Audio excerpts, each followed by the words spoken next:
C'est dans cette rue que j'ai grandi, dans les années 1970. Et c'est tout noir.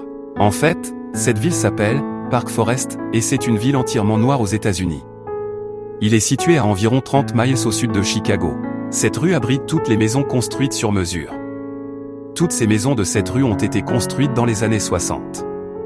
Cependant, la majeure partie du Park Forest a été construite dans les années 50. Le reste de Park Forest comprend principalement des maisons de démarrage d'un seul niveau ou d'un étage, de 3 chambres et d'une salle de bain.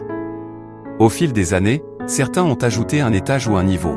Pour les personnes qui ne savent pas ce qu'est une première maison, je vais vous l'expliquer. Dans les années 50, juste après la Seconde Guerre mondiale, le gouvernement a créé des communautés ou des villes planifiées partout aux États-Unis. Ils ont construit des maisons bon marché que la plupart des gens pouvaient se permettre. Une fois que les gens fondaient une famille, ils pouvaient acheter une de ces premières maisons. Et après 5 à 7 ans, vendaient la maison et achetaient une maison plus grande. Et c'est ce que beaucoup de gens ont fait. Cependant, comparé aux nouvelles maisons d'aujourd'hui, ces maisons sont petites. C'est pourquoi la plupart des gens n'en veulent pas. Et c'est pourquoi aujourd'hui, Park Forest compte de nombreuses maisons vides. Et parce que Park Forest a tant de maisons vides, c'est pourquoi ces maisons sont si bon marché. La dernière fois que j'ai vérifié, c'était il y a environ 10 ans, ces maisons de démarrage coûtaient entre 30 000 et 50 000 $ américains. De plus, Park Forest est bien situé à côté de Chicago. Mais les gens ne déménagent pas ici parce que les maisons sont trop petites. Et comme ils sont si petits, ils sont difficiles à vendre.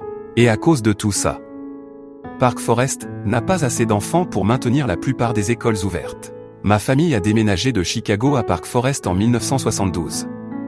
Et à cette époque, Park Forest était majoritairement blanc. Cependant, vers 1985, tout était noir. Tous les blancs ont quitté tous les quartiers et toutes les villes où s'installaient les noirs.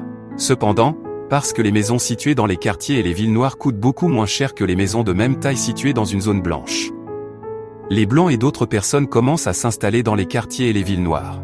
Park Forest est toujours un endroit très sûr. Et dans les années 1970, c'était si sûr que les gens partaient en vacances pendant 2 semaines et laissaient les portes déverrouillées et les fenêtres ouvertes.